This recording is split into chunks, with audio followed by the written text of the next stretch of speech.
we have been facing so many things in the past. We have the people power 1, we have the people power 2. Parating may leader na tumatayo at naghihikayat para ang sambayanan na naniniwala na wala nang silbi ang gobyerno ay magkaisa. Ngayon, kalat-kalat. Pero ang dami-dami ng kalat-kalat na mga parallel organizations, mga grupo, na isang diwa lang, isang puso lang, na galit na sila sa kalagayan nila. Lalo na itong nalaman itong sobra-sobra na pagdanakaw, pinamunuhan mismo ng gobyerno. Na dapat sana, itong gobyerno nito, gagamitin yung pera na yan para sa kabutihan, para sa magandang kinabukasan ng mga Pilipino. Lalo na po yung mga mahirap. Pero sino nakikinabang yun? Yung mga cronies, yung mga oligarchs. Habang yung mayaman, kontrolado nila lahat ng mga negosyo, pero ang sambayanan ay paurong ng paurong sa kahirapan. So, nangangailangan tayo ng isa. Ang isa lang ang tumatayo na tao na legitimate, hinalal ng 32 million. Kaya, Madam Vice President, kami lahat dito ay humihikayat sa iyo. Lumabas na po kayo.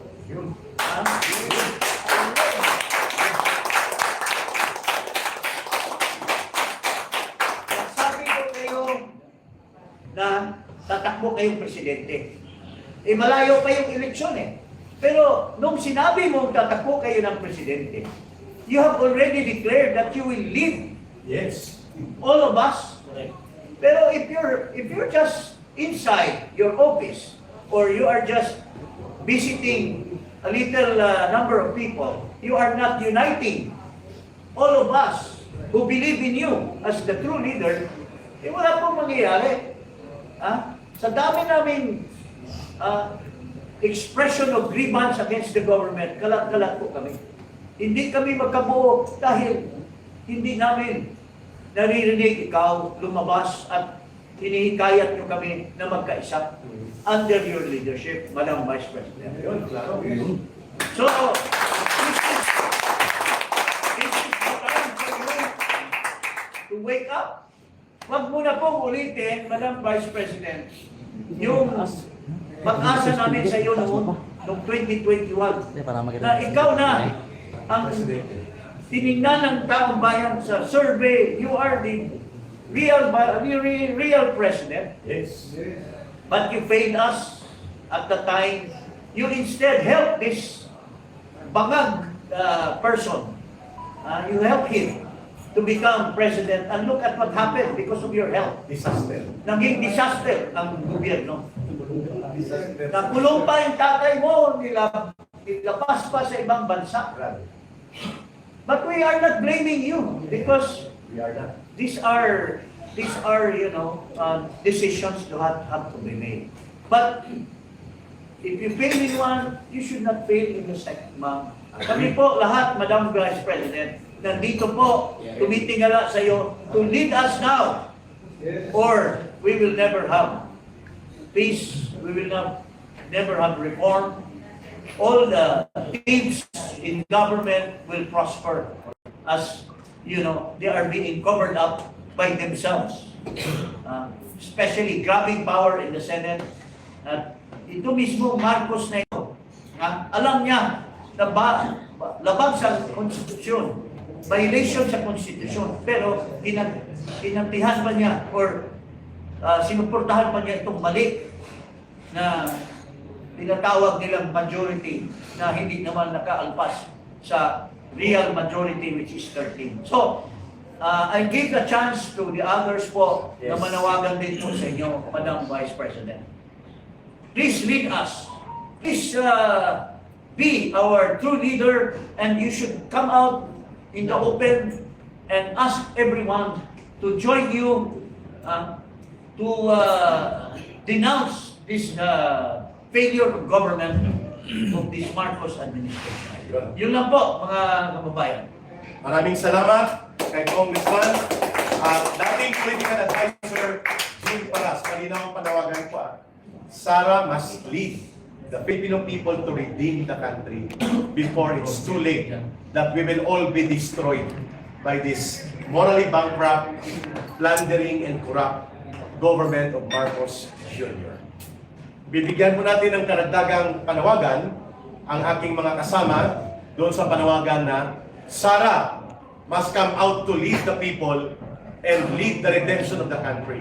Lead the redemption of our beloved Philippines. Kasama po natin si Atty. Manny Luna, and then the rest of the leaders mamaya magbibigay din po ng solidarity call of message reaction sa panawagan ni Atty. Jing. Atty. Manny Luna. Magandang umaga sa ating mga kaibigan sa media, mga vloggers at sa sambayanang Pilipino.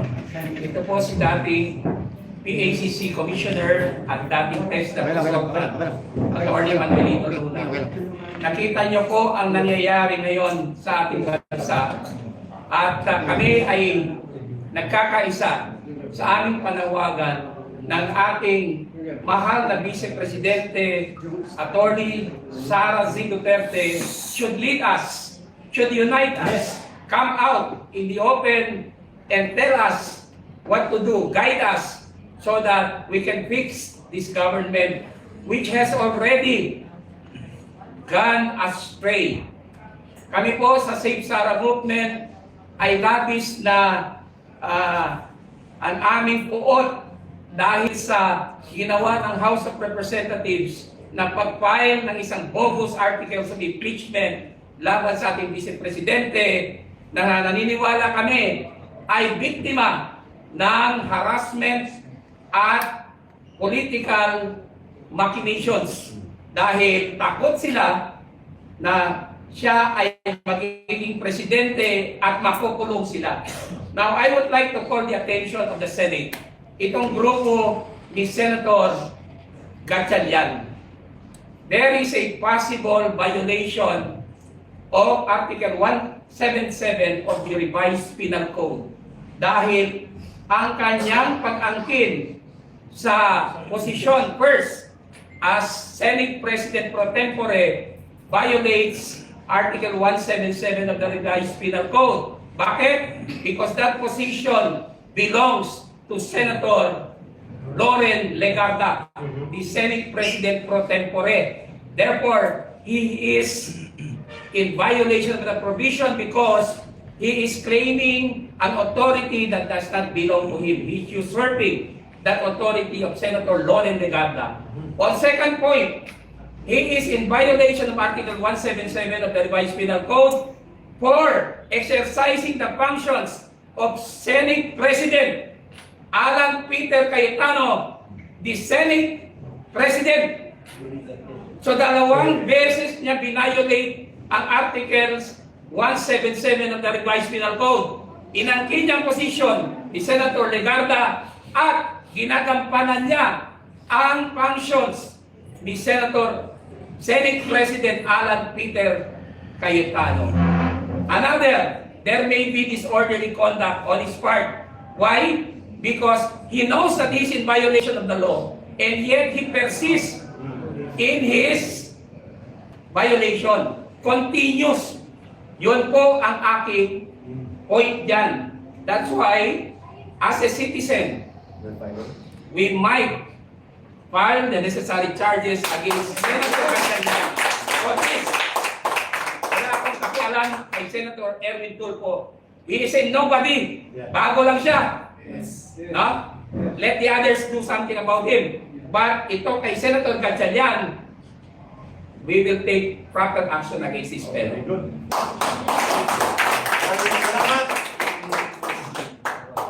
Okay, BP pala para malinaw. Yes. Yung let she lead the country and redeem our people. I would like to involve the Save Sara Movement NCR and Save Sara Movement Cebu and Save Sara Movement Bohol. Together with Atty. Salvador Diputado, Atty. Manuelito Luna, and the rest, we are calling on our Honorable Vice President Sara C. Duterte, to lead us, to instruct us, to guide us, to come out in the open Enjoying the people. and fix our country. Masyado na po, Madam Vice President, sinisira ng gobyernong ito ang ating Ayun. pamahalaan. Very good. Maraming salamat, Atty. Manny Luna. Malinaw ang panawagan at ito po'y tuloy-tuloy na at ito na ang aming, sabi ko kanina, obligasyon.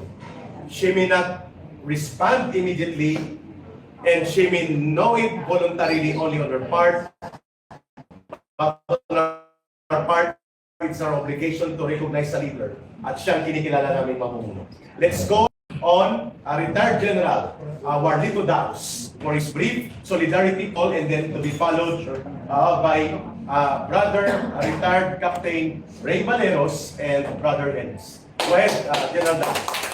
From the retirees group. Sa inyo lahat, kasama ko po ang aking represent ko ang MUP, Men in Uniform Parat. Nasabi ko na, noong 2 months ago, nayano ko kay Congressman Parat. Kasi na-observe ko po na nagkakawatak-watak po ang mga Paralugro. Kasi hindi lang isang samahan na organisasyon po. SLGF, Bangong Pilipinas, yung mga Parat, Indictors, tapos yung mga iba, nahikayat ako inaano ko po, nagkakaiba ang nila, ang interest nila. Nag-vlog pa nga po ako noon 2 months ago. Hinahanap ko kanina, kaso na-erase na pala yung vlog ko. Na, kino-call out ko si Vice President Sara Duterte. Na, inano ko sa sarili ko. Inano ko po yung wordings ni Senator Benigno Aquino. Am I worth dying for? Kasi lumalabas po ako, tinataya po namin ang buhay namin dito. Lalo kaming mga retired. Tama. Tapos, inano ko rin po doon sa vlog ko. I'm not, Pilipino for nothing. Ang inano ko. I'm calling out, dapat lumabas ka, Presidente, Vice President. I-lead mo po dahil nagkakawatak-watak na kami. That is 2 months ago. Ngayon, nandito na po ang formal na panawagan. Okay. Sana po, Vice President, lumabas ka na. Ayun. Nagmakakawa po kami sa iyo. Lead us, being a true leader. Nasa inyo po ang simpatsya ng sambayan ng Pilipino. Ikaw lang ang pinagkakatiwalaan ngayon. No more, no less. Ayun. You owe to the Filipino people na i-lead. Hindi ako tumatawag ng revolusyon Hindi niyo po ang direksyon ng mga sumusuporta sa inyo. Baguhin natin, i-redeem natin ang dignidad ng isang Pilipino. Ayun. Maraming salamat po. Maraming salamat, Retired General Warlito Daos. From the other group and coalition, ay pakinggan natin ang brief but solid call of reaction and response mula kay dating Navy Captain Ray Valeros ng United People's Initiative.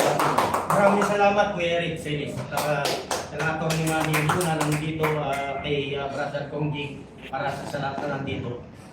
Mabilis lang po ito. BP Inday, ito yung panahon na kailangan lumabas ka na. Yun. Ipapaliwanag ko kung bakit. Kapag hindi ikaw ang pinanawagan namin na mag-lead sa amin, magiging extra-constitutional yun. Correct. Kaya kami sa'yo nakaangkla para walang gulo, constitutional siya. Simulan natin sa Supreme Court. Ang Supreme Court hindi makapag-decide. Bakit? Unahin natin TRO ni Bato. Hindi siya makapagbigay ng TRO kasi pag nagbigay ng TRO ang Supreme Court, inamin niya na mali yung ginawa nila kay PRRD. Yun. Ngayon, kung kumampi naman ang Supreme Court doon sa ICC at sa gobyerno, inamin naman ng Supreme Court na failure na justice sa bansa natin. So anong gagawin niya? Papatagalin lang niya ang issue. So yun ang stand nila. So hindi tayo pwedeng maghintay ron. Punta tayo sa legislative branch, sa House of Representatives, hindi natin kailangan ipaliwanag. Doon nagmula ang kaguluhan. Punta tayo sa Senate, hati ang Senate ngayon. Pumunta tayo sa executive branch, di lalo na. Sila nga yung nagmamando kasabwat lahat At kaya tayo lumabas ngayon at direktang nananawagan kay BP dahil ito na lang yung natitirang constitutional Correct. move na pwede namin gawin. Kung hindi kami gagawa nito, hindi kami mananawagan ng sama-sama, magiging extra-constitutional yun. At ayaw natin pumunta tayo ro. Bago ako magtapos, BP Inday, ito na yung pagkakataon kasi bakit? Kapag namatay si Digong sa Dahig, na alam naman natin lahat doon tayo papunta, ikaw ang magiging pinakamalungkot at nagsisisi na Pilipino sa bansa natin. Bakit? Kung sinunod mo ang tatay mo na tumakbo kang presidente, Yes! hindi na ulong ang tatay mo, hindi na ako si Bakat. You owe it to the people. BP Inday, you owe it to the people. Huwag kang magkaroon ng second mistake. Kaya kami naninindigan ngayon dahil ikaw lang ang constitutional successor. Wala nang iba. Kapag ka hindi kami sumigaw ng constitutional succession, magiging extra-constitutional yun. Ayaw namin mangyari. BP Inday, nandito kami, nanatawagan, tumayo ka na. On behalf ng mga active military, bakit hindi sila makasuporta? Alam ko sa puso ko, dahil lagi natin silang kinakausap. Ang sagot nila sa akin, bigyan mo kami ng reason, Kap, bakit namin kailangan siyang suportahan? Wala siyang pronouncement. Ang gustong marinig ng mga active military ito. Yes. Alam ng buong bansa na windang na ang bansa natin dahil sa windang na Pangulo na yan. So bilang pangalawang Pangulo, hindi ko inuutusan ng active military na magkaroon ng kudeta o gumawa ng bagay na hindi naaayon sa konstitusyon. Pero putang ina, suportahan nyo yung mga nagsasabi ng katotohanan. Puta! Kung gusto kayo nyo bilang Vice President,